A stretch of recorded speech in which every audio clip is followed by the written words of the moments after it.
क्या बनेंगे संयोग, क्या होंगे प्रयोग? 24 की पिच है तैयार। क्या विपक्ष लेगा आकार या मोदी ही हैं स्वीकार? किस्सा कुर्सी का।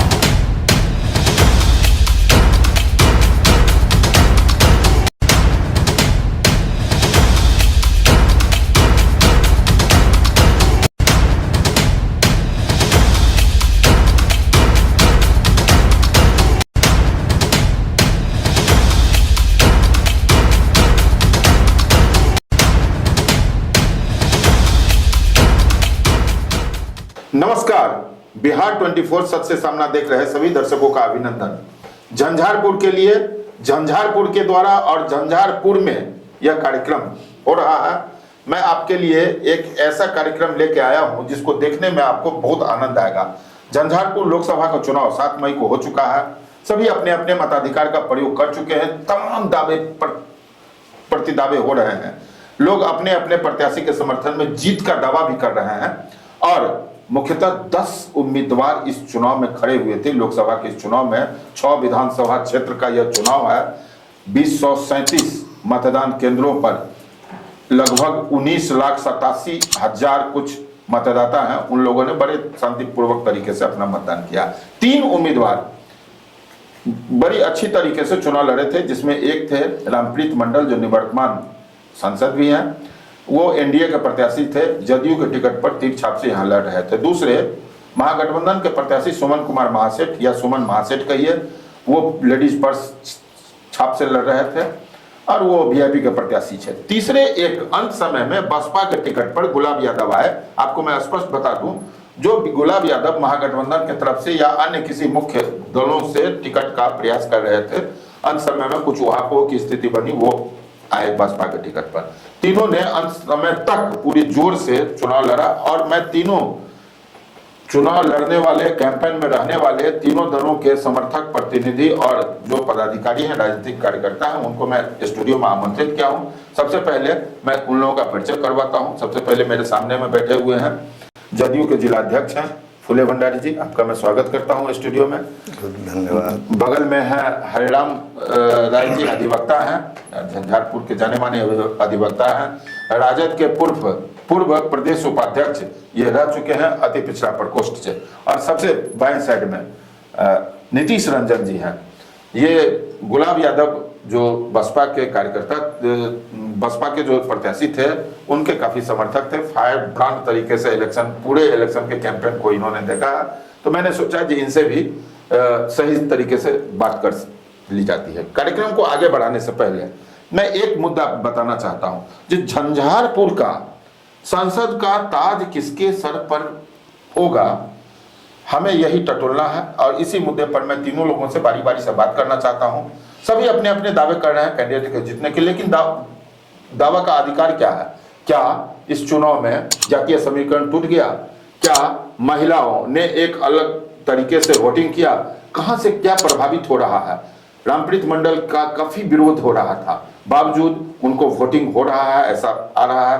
सबसे पहले मैं स्वागत करता हूं जिलाध्यक्ष फूले भंडारी जी का।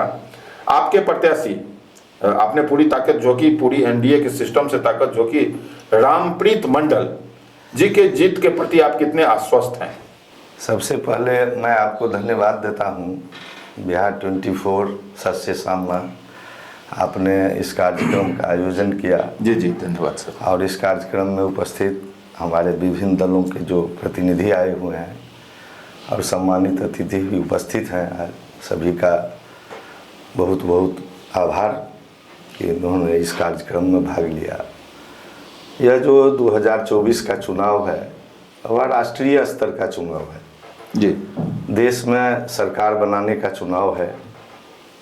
2 गठबंधनों के बीच मुख्य रूप से यह चुनाव का जंग है, एनडीए और इंडिया गठबंधन के बीच में। और कुछ निर्दलीय प्रत्याशी या राष्ट्रीय पार्टी के अन्य भी उम्मीदवार इसमें खड़े हैं। सभी लोगों ने अपने स्तर से अपने मुद्दे पर, अपने कार्यक्रम पर, अपने नीति और सिद्धांत पर चुनाव लड़ा है। एनडीए गठबंधन चूँकि पहले से ही सत्ता में रही है, सत्ता और शासन में पहले से आम जनताओं के बीच अपने नीति कार्यक्रम में और जन कल्याणकारी कार्यों के लेकर के जनता के बीच विगत कई वर्षों से कार्य करती आ रही है और उसी विकास और विकसित भारत की स्थापना के लिए हम लोग इस चुनाव में, चूँकि यह जनता दल यू का सीट बना था जी और इसीलिए रामप्रीत मंडल जी हमारे उम्मीदवार थे।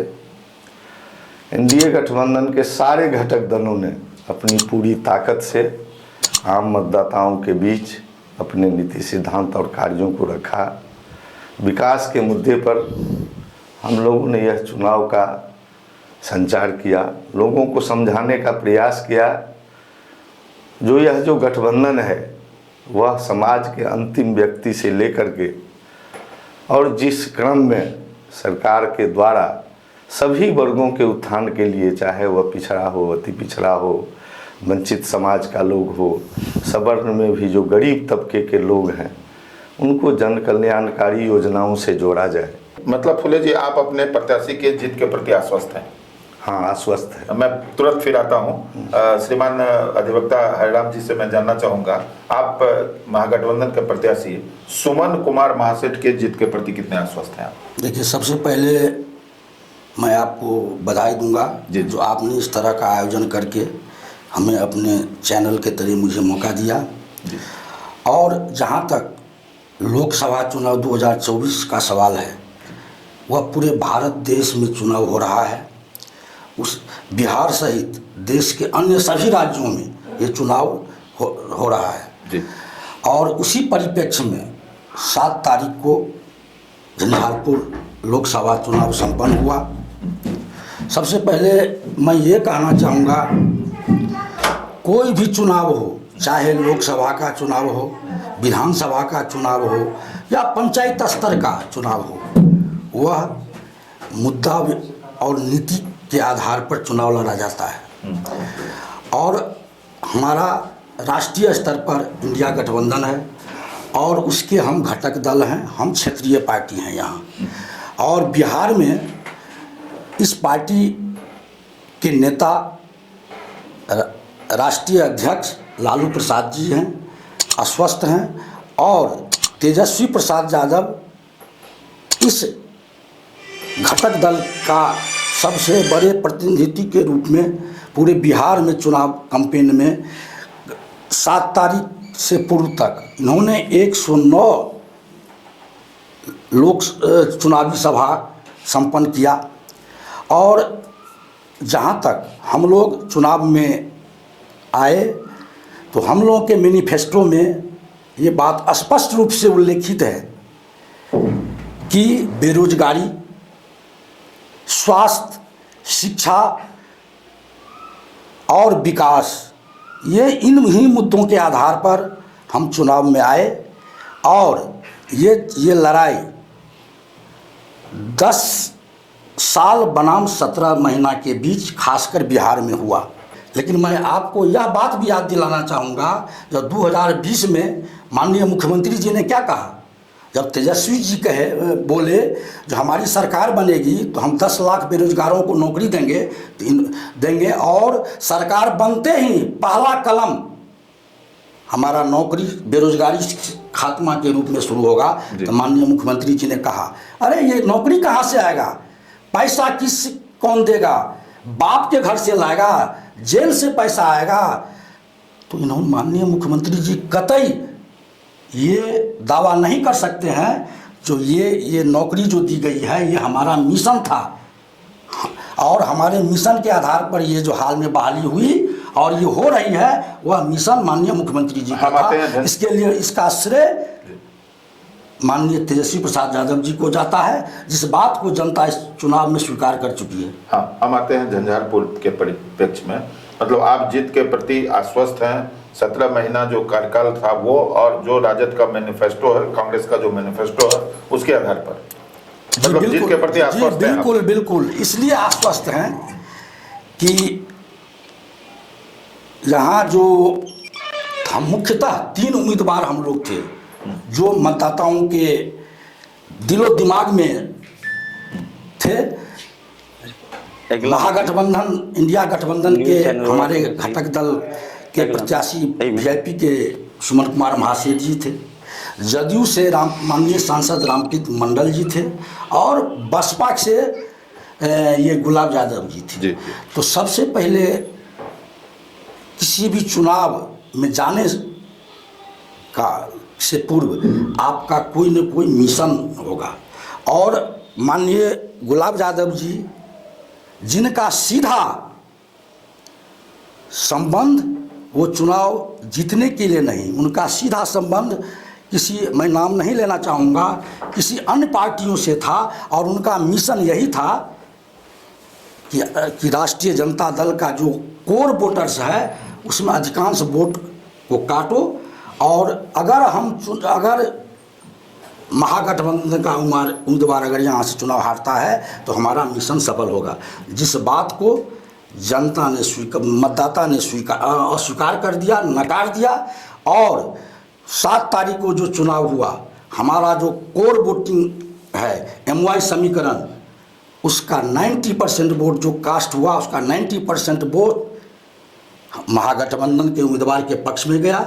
10% फ्लोटिंग वोट जो इधर उधर हुआ तो और हमारे उम्मीदवार को सर्वहारा जाति बरादरी से ऊपर उठ के सभी जातियों में जैसा फीडबैक आया है वोट मिला है, इसीलिए हम पूर्णतः आश्वस्त हैं जो हमारी जीत सुनिश्चित है, जो 4 जून को आप देखने को मिलेगा। नीतीश रंजन जी जो फौज से रिटायर होने के बाद थोड़ा सा राजनीतिक रूप में सक्रिय हुए हैं, गुलाब यादव जी जो बसपा के उम्मीदवार थे उनको कहाँ पाते हैं आप इस चुनाव के बाद? देखिए, आपने सबसे पहले एक सवाल पूछा था कि कास्ट सिस्टम क्या रहा, तो गुलाब यादव जी दलगत और जातिगत राजनीति को तोड़ने में पूरी तरह सफल रहे हैं जी। हमारे जो पैनलिस्ट हैं उन्होंने जो बोला है कि सिर्फ वो MY समीकरण को तोड़ने के लिए आए थे, ऐसा कोई बात नहीं है।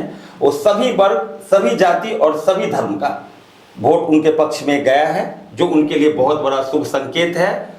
और मैं अपने प्रत्याशी की तरफ से झंझारपुर लोकसभा के सभी देवतुल्य जनता को धन्यवाद देता हूं कि जिन्होंने अपना अपार समर्थन और प्यार और स्नेह हमारे प्रत्याशी को दिया है। बात सिर्फ इतना ही नहीं था, अब आपका एक सवाल लोगों के बीच आ रहा है कि गुलाब यादव जी चुनावी मैदान में आए क्यों जी हाँ, तो मैं उस पर बताना चाहूंगा कि पिछले 5 साल में जिस तरह निवर्तमान सांसद ने अपने लोकसभा क्षेत्र के विकास को अवरुद्ध किया, बल्कि झंझारपुर के विकास को रसातल में पहुंचा दिया, ना क्षेत्र में दिखे ना संसद में दिखे। एक अच्छे संसद का एक पत्रवाहक, संवादवाहक के रूप में कार्य करना चाहिए। जनता की समस्या को संसद तक उठाकर, केंद्र तक पहुंचाकर उनकी समस्याओं के निदान हेतु आवाज पहुंचाने का उनका दायित्व है, जिसमें वो विफल रहे, न जनता के बीच दिखे न संसद में दिखे। जनता चारों तरफ त्राहिमाम की स्थिति थी। झंझारपुर विकास की रफ्तार यहाँ धीमी हो गई थी। हमारे नेता 24/7 जनता के बीच रहते हैं और जनता के लिए काम करते हैं। जनता की तरफ से आवाज थी कि यह निवर्तमान संसद को हराने के लिए आप ही सक्षम हैं और आप ही सबल हैं। उन्होंने जनता के भावना को कदर करते हुए महागठबंधन से अपनी उम्मीदवारी पेश की। कहीं ना कहीं साजिशन, दिया हुआ सिंबल उनसे वापस ले लिया गया, तो बात स्वाभिमान की थी और जनता के हक की थी। तो जनता के स्वाभिमान के खातिर, अपने स्वाभिमान के खातिर, अपने समर्थक, अपने कार्यकर्ता के स्वाभिमान के खातिर वो चुनावी मैदान में आए और उन्होंने अपना दम दिखा दिया। मैं यह दावे के साथ कह सकता हूं कि पप्पू यादव और हिना साहब के अलावा पूरे बिहार में कोई ऐसा नेता नहीं है जो अपने बदौलत 2 लाख मत ला सकते हैं। आपको अंदाजा विश्वास है जो आप? निश्चित तौर पर हमारे प्रत्याशी को जनता ने इतना मत जरूर दे दिया है कि उनका कद पूरे मधुबनी जिला में बढ़ गया है और एक राजनीतिक जगत में पूरे बिहार में एक उभरता हुआ चेहरा के रूप में उभरेंगे। मतलब ये आप कह सकते हैं कि मुख्य धारा से बाहर रहने के बाद भी एक ऐसा सम्मानजनक स्थिति में वो रहेंगे। जी बिल्कुल, निश्चित तौर पे उनकी जो चर्चा पूरे बिहार में होगी। आज के तिथि में हम ये कहने के लिए आपके तरफ से अधिकृत हो सकते हैं कि अब जो जीत हार की बातें होंगी वो सुमन कुमार महासेठ और रामप्रीत मंडल के बीच होगी। आपके कैंडिडेट इस दोनों आमने सामने से अलग हो चुके हैं। नहीं देखिए, जीत या हार ये तो अभी मत पेटी में बंद है, उस पर मैं कुछ कहना नहीं चाहूँगा, लेकिन इतना जरूर कहूँगा कि जनता मालिकों ने इतना आशीर्वाद जरूर दे दिया है कि हमारे नेता का गर्दन झुकेगा नहीं, बल्कि फक्र से पूरे बिहार में अपना कीर्तिमान स्थापित कर दिया। चलिए, मैं फिर आता हूँ फूले भंडारी जी के पास।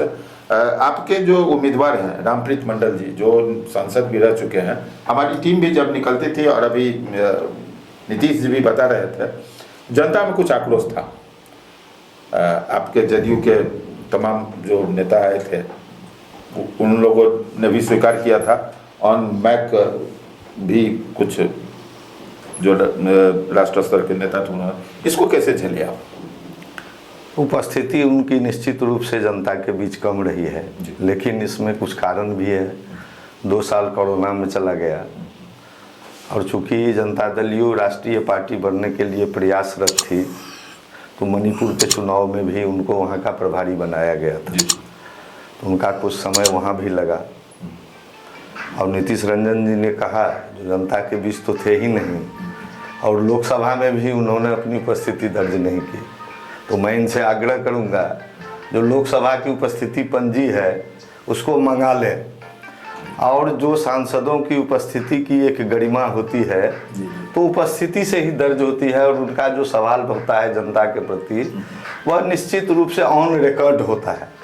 दूसरी बात, जहाँ तक विकास की आती है, इन्होंने कहा जो रसातल में झंझारपुर को दे दिया, तो ये तो जनता देख रही है, जो झंझारपुर रसातल में गया या झंझारपुर ऊपर गया, मिथिला हाट यहाँ आ गया, मेडिकल कॉलेज यहाँ आ गया, इंजीनियरिंग कॉलेज आ गया, पॉलिटेक्निक कॉलेज आ गया, NH आ गया, शिक्षा का व्यवस्था में आमूल परिवर्तन हो गया, तकनीकी शिक्षा का विकास हो गया, महिला का विकास हो गया। अगर इस चीज़ों को अपने आप मानक में नहीं रखते हैं और यह कह देते हैं जो यह विकास नहीं हुआ, रसातल में चला गया, तो मैं सोचता हूँ जो कम से कम यह उचित बात नहीं है। मैं हरिराम जी की तरफ जा रहा हूँ। 3,26,000 मत के अंतर से पिछला चुनाव महागठबंधन के प्रत्याशी हार गए थे, जो इस बार बसपा के प्रत्याशी हैं। पिछली बार गुलाब यादव ही महागठबंधन के प्रत्याशी थे। ये अंतर को पाट करके आप कितने मत से जीत सकते हैं, क्या अनुमान लगा रहे हैं आप? मतलब आपका कहना है मोदी मैजिक नहीं चला? नहीं, नीतीश कुमार का जो काम किया गया वो भी नहीं, कुछ नहीं। नीतीश कुमार जी, इस बात का भी श्रेय इनको लोगों ने नहीं दिया कि ये जो हम बेरोजगारी सॉल्व कर, जो मुख्य मुद्दा है, जो हमने बेरोजगारी को का खात्मा, उसका श्रेय इनको नहीं मिला। इसीलिए इनका स्टेटमेंट लोग याद कर रहा है, जिस स्टेटमेंट को हमने पूरे पार्लियामेंट में घुमाया। हमारे नेता तेजस्वी यादव खुले मंच से बोला, जो माननीय मुख्यमंत्री जी जब 2020 में चुनाव लड़ रहे थे NDA के साथ, इन्होंने जब हमने 10 लाख नौकरी की घोषणा की, इन्होंने कहा असंभव, कहाँ से लाएगा, बाप के घर से लाएगा, जेल से लाएगा। पूरे पार्लियामेंट्री क्षेत्र में महागठबंधन, इंडिया गठबंधन के पक्ष में जात से ऊपर उठ के वोट दिया, और इतना अपार समर्थन मिला, जिसके लिए हम लोग अस्वस्थ हैं और NDA उम्मीदवार को बिल्कुल नकार दिया। नीतीश जी, क्या मैं आपसे यह जानना चाहूँगा कि आपने तो बड़ा स्पष्ट तरीके से कहा जी कि 2 लाख वोट पार कर गया। इस इलेक्शन में आपको कहाँ बाधा आई? नीतीश कुमार के कार्य से, मोदी के मैजिक से, या स्थानीय स्तर पर? मतलब देखिए, हम लोगों ने मुद्दा तो स्थानीय स्तर पे ही लड़ा था। मान सम्मान की बात थी। झंझारपुर लोकसभा के जितने भी मतदाता थे, उनके स्वाभिमान, सम्मान और विकास की लौ उन तक पहुंचाने के लिए हम लोग रण क्षेत्र में आए थे, चुनावी रण क्षेत्र में, और उन तक हम अपनी बात पहुंचाने में सफल रहे। इसी के लिए दावे के साथ कह सकता हूं कि इतना अच्छा समर्थन हमें प्राप्त हुआ है। और हमारे साथी पैनलिस्ट, माननीय हमारे गार्जियन स्वरूप हैं, उन्होंने बोला कि उपस्थिति पंजी देख लें। तो 2 तरह के विद्यार्थी होते हैं, एक कमजोर विद्यार्थी होता है, एक तेज विद्यार्थी होता है। कुछ विद्यार्थी ऐसे होते हैं कि कक्षा में बैठते हैं पर ध्यान कहीं और होता है, बैक बेंचर। आज तक माननीय महोदय का कभी ना 0 आवर्स में, ना भी प्रश्नकाल में कोई मुद्दा को संवेदनशीलता से उठाते हुए नहीं दिखा। परिणाम देख सकते हैं कि पूरे इंडिया में 7 साल कहीं भी अमान परिवर्तन के रूप में नहीं लगा। रेलवे का मुद्दा था, भारत सरकार का मुद्दा था, रेल मंत्रालय तक और माननीय प्रधानमंत्री महोदय तक यह बातें वो पहुंचा सकते थे, लेकिन उनकी वो क्षमता नहीं है, उनके अंदर वो जनता के सुख दुख में भाग लेने की उतनी संवेदनशीलता नहीं है कि मैंने कभी लोकसभा में अपने सांसद महोदय को बातों को बेबाक तरीके से उठाते हुए नहीं दिखा। अच्छा नीतीश जी, उनकी क्या क्षमता है क्या नहीं क्षमता है वो तो 5 साल में हम लोग देखे हैं, अगला 5 साल में जनता जैसे भी करेगी वो देखेगी। फिलहाल आपने इतना तो तय किया है कि आपके जो गुलाब यादव जी हैं वो सम्मानजनक 2 लाख तो निश्चित रूप में निश्चित रूप से पार कर 55 आसपास की वोटिंग हुई है और 19.5 लाख का आसपास मतदाता है। 56.50। जी जी, इस हिसाब से हरिराम जी आप कितना आकलन कर रहे हैं आपके कैंडिडेट को कितना वोट मिलेगा? अगर इनको 2 लाख मिलेगा तो सबसे पहले एक बुझिए, कह देना और परिणाम प्राप्त करना, ये दोनों अलग अलग बातें हैं। जी जी, अभी तो जो है सब अनुमान है, सब अनुमान है। हमारा कहना है जो इन्होंने जिस वोट के तहत चुनाव मैदान में आया वो वोटर्स इनको बिल्कुल नकार दिए, और चुनाव आप में जाने से पूर्व नकारात्मक सोच के साथ आप चुनाव में जाते हैं तो परिणाम भी नकारात्मक होगा, और यही बात हुआ। और हमारा जो मतलब गुलाब यादव जी जो चुनाव में नकारात्मक सोच के साथ जी आए थे और परिणाम भी नकारात्मक ही इनको मिलेगा। जी जी जी, क्या नहीं, हम ये जो बार बार अपने समीकरण माई समीकरण की बात कर रही है, गुलाब यादव जी जन जन के नेता हैं, वो समग्र रूप से चुनावी मैदान में आए थे, समाज के हर वर्ग के हितों की रक्षा के लिए आए थे। जी ठीक है, कहीं जातिगत और धर्म की कोई बात ही नहीं थी। जी ठीक है सर, क्या कर रहे थे, कितना लगभग आप आंकड़ा देख रहे थे? सबसे पहले एक चीज बुझिए, एक्यूरेट आंकड़ा चूंकि अभी अच्छा वो दिक्कत है बोलने में, कितना से आप जीतेंगे? हम लगभग यहाँ 75 से 80 हजार वोट से चुनाव जीतेंगे। मतलब कंटेस्ट आपका किससे है? मेरा ये तो स्पष्ट है। हम आपके मुंह से सुनना चाहते हैं। जी, हम कोई ऐसी बात नहीं करते हैं जितना वोट ले आए इतना वोट ले आए। यहाँ देखिए, देश में 2 ही धारा है। अच्छा, एक इंडिया गठबंधन और दूसरा एनडीए गठबंधन। और जहाँ तक झंझारपुर का सवाल है, यहाँ भी 2 ही उम्मीदवार के बीच, और जनता ने 2 ही उम्मीदवार को अपना उम्मीदवार और अपना नेता के रूप में मतदान किया। एक तरफ इंडिया गठबंधन के उम्मीदवार सुमन कुमार महासेठ जी जिनका परछाप, और दूसरे तरफ रामप्रीत मंडल जी जो वर्तमान सांसद हैं उनका छाप। तो ये 2 ही के बीच में मतलब 2 ही के बीच है, तो आपके मतलब से धारा की लड़ाई थी। और ये जो मुकाबला जो बनाया जा रहा था वो नहीं हो पाया, 2 ही के बीच होगा। सर फूले भंडारी जी, क्या आप लगता है आपको, आप बता पाएंगे जो कितना आप जो आपका 3,26,000 का गैप था वो घटेगा, स्थिर रहेगा, या कितना मत से जीतेंगे, कुछ अनुमान?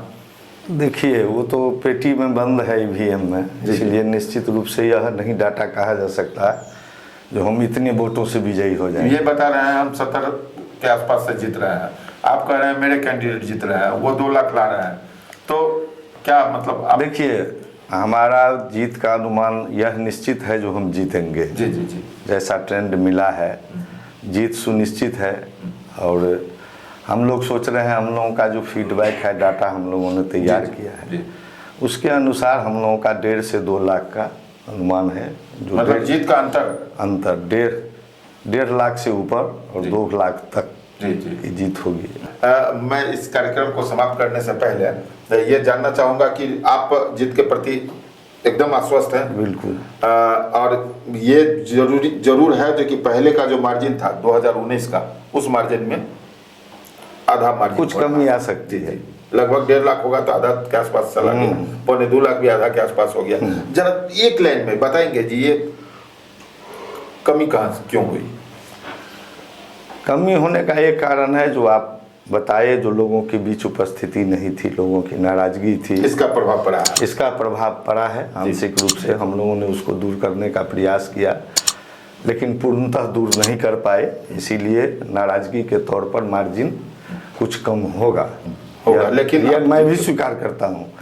लेकिन जितना हम लोगों ने नीति कार्यक्रम के बीच हम जनता के बीच गए, उन मतदाता मालिकों को मैं अपने ओर से, दल की ओर से, गठबंधन की ओर से बधाई देता हूँ कि आते आते अंत में भी जब वोट गिराने का समय आया तो उन लोगों ने आशीर्वाद दिया। इसके लिए मैं उन लोगों के प्रति, मतदाताओं के प्रति आभार व्यक्त करता हूँ। जी, तो अभी जो चर्चा चल रही थी बड़ी गंभीर और थोड़ा सा उस माहौल में भी बातें जा रही थी, हमने कोशिश किया थी कि बात को बड़ा संतुलित रखें, संतुलित भाषा में ही सभी ने जवाब दिया है। इतना निश्चित है कि गुलाब यादव के जो समर्थक या प्रतिनिधि नीतीश रंजन जी हैं, उन्होंने स्पष्ट किया है कि उनके उम्मीदवार सम्मानजनक वोट ला रहे हैं और सम्मानजनक स्थिति जनता ने उन्हें दी है, इनका वो दावा है।